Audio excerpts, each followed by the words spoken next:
Hello everyone and welcome to the finals of the AirThings Masters. We have a game that is truly remarkable. It's been a while since we've had a game like this, especially in rapid chess, and the two of them meet again after the World Chess Championship match. This is the second game of their match in the AirThings Masters. First game was a nice one. Magnus had the white pieces, but it ended in a draw. But this one, well, it's just best to dive just straight into it, as there is quite a lot to cover. So Nepo with the white pieces opens with e4. Magnus goes for the Sicilian defense. Knight, we have c5, knight to f3, knight to c6, and now bishop to b5, going for the Rosolimo and Nizhmedinov attack. We have e6 by Magnus, and now Nepo castles. And now this very tricky knight to d4 move, going after the bishop here, which of course can be captured, and then you can double black's pawns. But this is something that you can play, of course, in rapid chess. So knight captures, c captures, and now c3, challenging the central pawn here, hoping that black captures, but of course that will not happen. We have a6 by Magnus, bishop back to d3, and now bishop to c5. We have b4 now, challenging the bishop here, bishop back to a7, and now the position has been reached before. It was reached last year in the Biel Masters Open between Pavel Ilyanov and Pragyananda, where bishop to b2 was played. Ilyanov was able to win that game, but here Nepo plays knight to a3, and it is now already, as of move 9, that we have a completely new game. So let's see how the game develops. We have knight to e7, preparing to castle, knight to c2, now forcing black to capture, otherwise we're just going to play c captures on d4 and have a great pawn here, so d captures on c3. You could also consider a move like d5, but the d5 is just everything gets traded off, and it's nothing special here. For example, knight captures, bishop captures, c captures, d captures, e, bishop captures, and we can castle here. And white should always be better here, just a little bit, as white does have the bishop pair. You can place them very nicely on these diagonals, but obviously it is not enough. It shouldn't be enough. But the d5 definitely the top move by the engine. But Magnus disagrees with it. He plays d captures on c3, d captures on c3, and now just queen to c7. So now white might have to be a little bit careful. Maybe we see some bishop b8 going after the h2 pawn, but this would be very aggressive, and it would have to be a setup that would allow such a thing. So here we have c4, also queen to c7 attacks the c3 pawn, so Nepo defends it. We have c4. Finally, Magnus castles and the bishop to e3 now, challenging the strong bishop here. And here Magnus just trades. If you go bishop to b8, yes, it looks very aggressive, but it's not really, especially in this position. Queen h5, for example, defends h2, and now you might have some problems of your own to worry about. So instead, just bishop captures on e3. We have knight captures on e3, and now we have b6, preparing to fianchetto the light square bishop. After b6, we have rook to c1. And now it's, well, could be very dangerous. Again, the queen is on the same file as the rook if the position opens up. So Magnus just plays a5. We have a3 and a captures on b4. We have a captures on b4, and now bishop to b7. You could also maybe go for the very active rook to a2, but here it just wouldn't be all that active, because after queen b3 you force the rook back. Or even if black forces this and this says, okay, my rook is staying here, we can still just push it back, bishop to b1, and if rook a3, then let's say queen b2, and black really doesn't have any threats here. Even though he has a very nice queen rook battery on the a file, there's really nothing there. For example, bishop to b7, it looks very nice. Rook f to d1, white just doesn't care. So instead we have bishop to b7. Magnus nicely continues developing, and now queen to d2, connecting the rooks, developing the queen. Queen to f4 by Magnus, and although a very active looking move with the queen, this allows Nepo a very interesting setup. He plays rook f to d1, and now after rook f to d8, as this is a weak pawn, white has absolute control over the d5 square. Sorry about that arrow. Over the d5 square, you can see that once the bishop moves, the queen and the rook, so 2 pawns, knight, rook, and the queen are controlling that square, so black can't really hope to push d5 ever. So it makes sense to defend the pawn. We have bishop to b1, excellent square, as now we're opening up this, and also we're not allowing any future infiltration with the rook.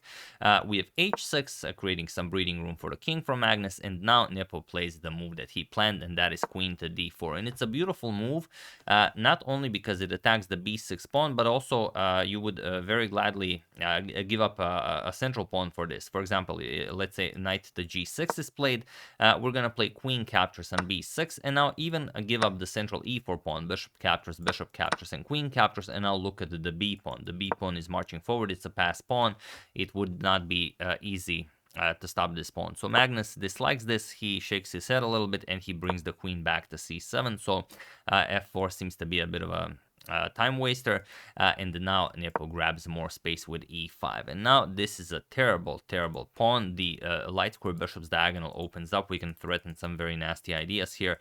We're gonna play b5, we're gonna take away the c6 square from Carlsen's knight. This is just a spectacular position for white, and also Nepo is up on time. He's some 12 minutes on the clock, Magnus 8 and something minutes on the clock, and again, it's a difficult position to play. What you probably should do is play knight to c6, but it's again hard to make such a move, because after knight to c6, we're gonna play queen e4, go after this h7, and now you have to play queen captures on e5, allow this queen infiltration, and I mean, there's just no one who would allow this. Queen h7, king f8, and now you're gonna play b5 with this tricky line, knight d4, and now we go back and threaten to pick up the knight. Once the knight moves, we're gonna trade here, captures, and now trade the queens here. Queen d6 check, queen captures, rook captures, and the b6 pawn will fall, and this will be well, very hard to hold with the passed b pawn. So this is better for white, but it's the best idea for black. However, impossible to find with little time on the clock is in a rapid game. Magnus goes for rook to a4, puts pressure on the b4 pawn, and now this gives Nepo a very good move, and that is queen to b2 or queen to c3. So you move the queen, defend the pawn, and then the game continues. You're going to bring your rook to d6 and really leave black without good moves. But here, Nepo plays queen to h4, which seems like a great idea. You're threatening to pick up the knight. It's very hard to move it. If you defend it, then you weaken the d7 pawn. You are threatening some very nasty ideas of maybe knight to g4, knight captures. Here you sacrifice the knight, you bring the rook into the game, you checkmate the black king. So all of this is in the air, but it allows Magnus for a very cool defensive idea. So feel free to pause the video and try to find this great defensive resource while I give you a couple of seconds. So for those of you who were able to do it, congratulations on spotting this, because it's not really an easy move to find. And for those of you who just want to enjoy the show, it is not rook to e8 and it is not knight to c6. But those are all good choices, you know, to think about, not to actually play them. So congratulations to everyone who found king to f8. It's a move that can easily be missed because we usually don't move our king around when there's so much action on the board. But here it's just the absolute best move, and Magnus played it. Just to give you an example of what happens, for example, if we defend the knight here, then b5 is incredibly strong, just taking away the c6 square from the knight here. And once queen captures on e5, we're gonna play rook captures on d7, and this is just bad. The knight is hanging, the bishop is hanging. Of course, the knight is attacked twice, so it would be terrible to end up in this kind of a position. And instead of this, knight to c6 isn't all that much better, because we just play queen e4, and now there's a big difference with the knight being on e7 and the being on c6, because now after queen captures on e5, we're gonna play this check, king to f8, and now knight to f5 is just guarding the e7 square, threatening this checkmate. How do you defend against such a move? You can play g6, but then we play knight to d6. Now we threaten this checkmate, and now after queen to g7, we finally trade and pick up the free bishop on b7. So that was also in the air. So after queen h4, this is what Nepo saw, but he missed king to f8, the move that Magnus played, and now again it's anything can happen situation. So now Nepo doesn't really have any any ideas that were in the position, including b5, just stifling black's position. So now he goes for the all-out attack. He plays knight to g4. And okay, Magnus starts grabbing material, rook captures on b4, and now knight captures on h6. And again, it's incredibly difficult to defend this unless you're absolutely sure of what you're doing. So feel free to pause the video and try to find another winning move while I give you a couple of seconds.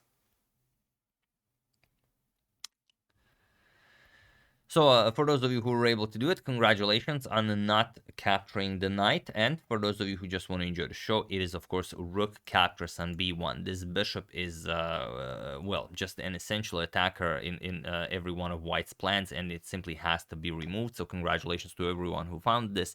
To give you an example, if you capture the knight, we're going to play queen captures on h6. And now, okay, if you go here, then we just deliver a check. So that's pretty much it. Knight has to block. We pick up the knight and so on. But if king to g8, then we have this beautiful bishop to h7 check. Of course, the king has to go to h8. So king h8, and now this famous checkmate, bishop g6, a discovery, king here, king here, and queen captures on f7 checkmate. So that's the problem with accepting the knight right away. However, after the move Magnus played, simply everything works for black. So now you have to capture the rook. Otherwise, Magnus will just grab more material here. So rook captures on b1, and now knight to g6, freeing up the e7 square for the king and also forcing the white queen to move away. And you kind of don't want to move the queen away from the defense of the h6 square because you have to capture there after black captures the knight here. So queen g5, g captures on h6, queen captures with check, and now king to e8. And here Nepo is in a pretty bad position, but of course he will keep fighting. He plays rook to d6, now puts more pressure on b6, wants to put pressure on the bishop, and Magnus just continues in the cleanest way possible. Queen captures on c4. We have rook d captures on b6, threatening the bishop here. And now, even though c6 and d5 are perfect squares for the bishop, first you want to try and stir some trouble with bishop to e4. We want to kick away the rook from b1, and of course if the rook moves, then we can maybe deliver some back rank mate. For the moment the queen covers c1, so it's not possible, but it would be very scary. So instead we have rook 6 to b4, chasing away the queen, queen to e2, and now comes rook to c1. So we had to move the rook away from the b1 square. We have bishop to c6, and now what do you play? Well, it seems that Magnus defended, and now it will be only Magnus who will go for the win here. But there is the simple matter of the passed h pawn. So here Nepo starts pushing it h4. Sorry about that.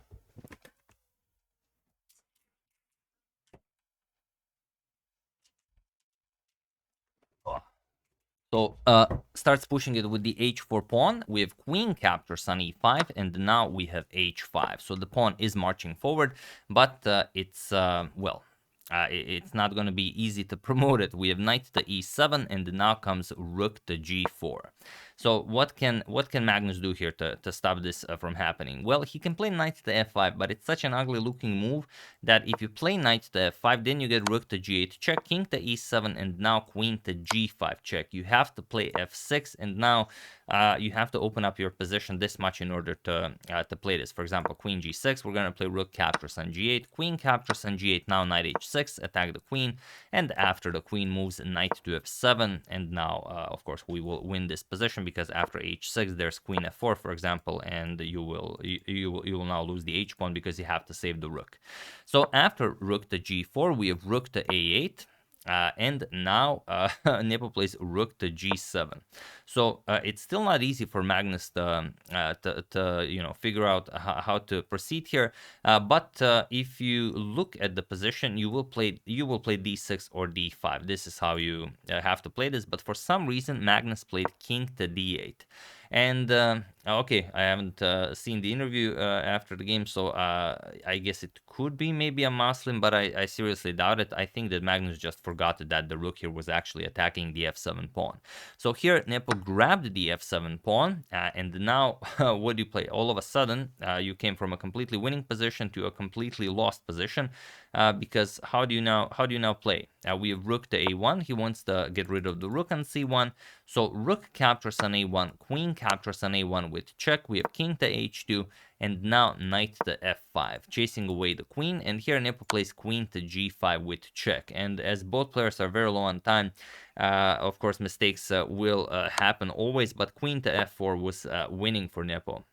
Point being that, well, what do you play here?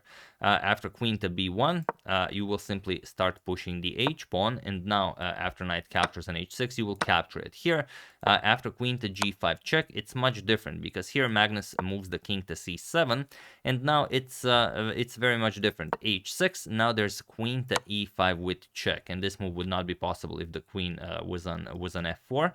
So here, king h3 by Nepo, now comes queen to a1. Here Magnus wants to deliver this check, queen to h1 with check. So queen to f4 check, we have knight to d6 blocking, and now rook to g7. If you're wondering why not push the h7 pawn right away, well, then you get this queen to h1 check, and the bishop and queen are still attacking the g2 pawn. So after queen blocks with queen to h2, we're going to capture with the bishop here, deliver check, and once the king moves, there's this very nasty knight e4 check, and now the king has no more squares where he can defend the queen on h2, and once the king moves, we're going to play queen captures queen, and that's it. So after knight to d6, we have rook to g7, and now queen to h1 with check by Magnus, and now queen to h2. You could also maybe start marching with the king, but first we have queen to h2, queen to c1, and now king to g4. So Nepo not ready to call it a draw. He will still try to win this. And now, how do you continue? Well, there's always bishop captures on g2. It can definitely be played, forcing the queen to capture and then pick up the h6 pawn. This is one way to do it. Magnus goes queen to c4 check. We have queen to f4 blocking, and now queen to e2 check. King back to h3, and now we have e5, attacking the queen here, and now queen to g4. Again, queen to g5 was a much better square, but it's so easy to miss this, and both of them are constantly very low on time, going down to as much as 10 seconds on the clock. So here, queen to g4 was played, and now queen captures on f2 by Magnus. We have h7, ready to now bring another queen into the game, and now queen to e3 with check. We have king h2, queen to h6 with check, also one of the things that would not be possible if the queen occupied this diagonal. Queen to h3, and now we have queen to f4. If you go for the rook, of course, we just bring another queen into the game. So after queen h3, queen to f4 with check, rook to g3. Now again trying to get the queen into the game, and now Magnus just plays knight to f7, and he will give up the knight for the pawn, and he will start pushing the two connected pass pawns. So h8 queen, we have knight captures bishop, queen captures knight, and now it's bishop against the rook, and Magnus is up a pawn. So how do you play this? We have d5. Magnus now starts pushing his past d pawn, and queen g7 check. We have king to d6, queen g6 check, king to c5, and now queen to c2 with check. So will Magnus go back and maybe try and play it this way? No, Magnus, well, okay, first he does go back, queen to d6, but now after queen to c3, Nepo is the one that is not ready to call it a draw. He wants to defend the rook, move the king, so the rook can finally move. But now Magnus starts pushing d4. We have queen to a3 with check, king e6. Now comes king g1, so the rook can finally start checking the black king. Now queen e4, forcing the rook to always guard this g2 pawn, saying that you will have problems if that changes. So here, queen to c1, and now, okay, also putting pressure on the bishop, but now comes king to d6. We have rook to g7, and now we have d3. Magnus pushes the pawn here. Queen to a3 with check, king to d5, and now queen to a5 with check. Magnus marches forward with the king, king c4, queen to a2 with check, and now king to c3. The problem is if you play king to d3, there's queen to b2 check, and you have to go back, because if you go forward, then queen to f2 is checkmate. So after queen a2, we have king to c3, now comes queen to a3 check, king to c2, and queen to a2 check. And again, of course, everyone thought that we would just see a repetition here, but no, king to d1. Magnus wants to play king e2 and the d2, hide the king behind his own passed d pawn, and now Nepo could try some checking here with queen a1, queen b1 checks, but we have rook to f7 with the terrible threat of rook to f1, and now there is only one move that doesn't lose the game for Magnus. So feel free to pause the video for the final time and try to find the only move for white, or rather for black, while I give you a couple of seconds.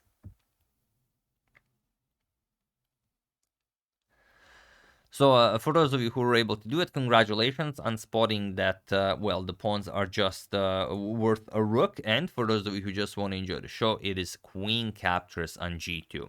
For those of you who were thinking about the d2, that loses to rook f1 check. You have to go king e2, now rook f2 check, and now just here, and you will very quickly lose the game.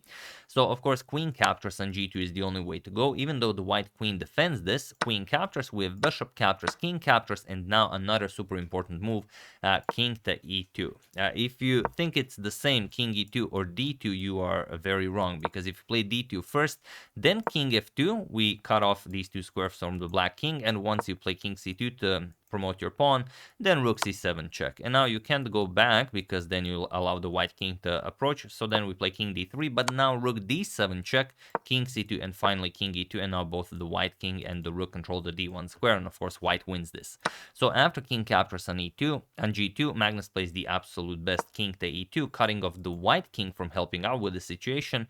And now the two connected pass pawns are just monsters. However, white can stop this from being anything. Just rook f2 check, king e3, and now rook to f3 with check. And now if you don't want to allow the white king to go in, you have to repeat king e2, rook f2 check, rook, king e3, rook f3 check, king e2, and now rook to f2 check. And it was in this position, finally on move 76, that Nepo and Magnus agreed to a draw, as there is nothing more to be done here. So incredible game, especially for a rapid, lasted 76 moves, and so many opportunities missed and found, but in the end, I think the draw is more than a fair result. That's the game. Hope you guys enjoyed it. Two more games to go. We can only hope that they will be this great. I would like to thank Cypher Kicks, Leo Joel Bourne, James O'Toole, John Cousins, and Nikita Nicholas for your contribution to my channel. Thank you a lot. I really appreciate it.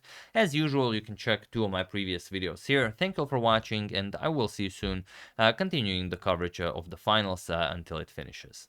So thank you all. I will see you soon, and have an excellent rest of your day.